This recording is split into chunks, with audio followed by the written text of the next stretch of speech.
பிரான் Baker பார்த்தீங்கன்னா, இந்த Royal rumble 2026 வந்து ஜெயிக்கிறது வந்து நெறைய வந்து சான்சஸ் வந்து இருக்கு. ஏன்னா WWE பார்த்தீங்கன்னா, பிரான் பேக்கர வந்து ஃபியூச்சரா வந்து பார்க்குறாங்க. அண்ட் பிரான் பேக்கர் பார்த்தீங்கன்னா, ரீசென்ட் டைம்ஸ்ல வந்து தரமா வந்து புஷ்ஷும் வந்து குடுக்குறாங்க WWE. அண்ட் நம்ம பிரான் பேக்கர் வெர்சஸ் நம்ம சிஎம் பங்க்கான வேர்ல்ட் டைட்டில் மேட்ச் பார்த்தீங்கன்னா, ஜான் 5 அன்னைக்கு நடக்கப்போற மண்டே நைட் ரால வந்து நடக்க போகுது. அண்ட் அங்க பார்த்தீங்கன்னா, நம்ம பிரான் பேக்கரை விட சிஎம் பங்க் வந்து தன்னோட டைட்டில் வந்து ரீடெயின் பண்ணிடுவாருன்னு தான் வந்து நெறைய சான்சஸ் வந்து இருக்கு.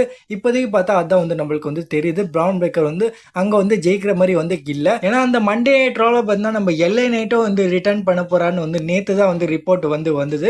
ஸோ அதனால வந்து அந்த மண்டே நைட் ரால வந்து நம்ம வந்து எல்ஏ நைட்டை கூட வந்து பார்க்க போறோம். ஸோ எல்ஏ நைட் வந்து நம்ம பிரான் பேக்கர் வந்து காஸ்ட் பண்றதுக்கு வந்து நிறைய சான்ஸ் வந்து இருக்கு.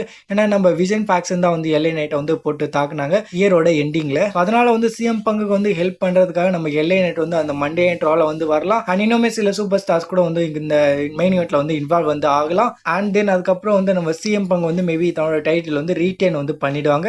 அண்ட் பிரான் பேக்கர் வந்து அந்த வேர்ல்ட் டைட்டில் மேட்ச் வந்து தோத்துருவாரு. பிரான் பேக்கர் வந்து அந்த டைட்டில் மேட்ச் வந்து தோத்துட்டாருன்னா அதுக்கப்புறம் வந்து நிறைய வந்து சான்ஸ் வந்து கிரியேட் ஆயிடும். நம்ம பிரான் பேக்கர் வந்து ராயல் ரம்பிள் மேட்ச்ல வந்து என்டர் ஆகுறாருன்னா அவர் வந்து அந்த ராயல் ரம்பிள் மேட்ச் வந்து ஜெயிக்க போறாருன்னு. And most likely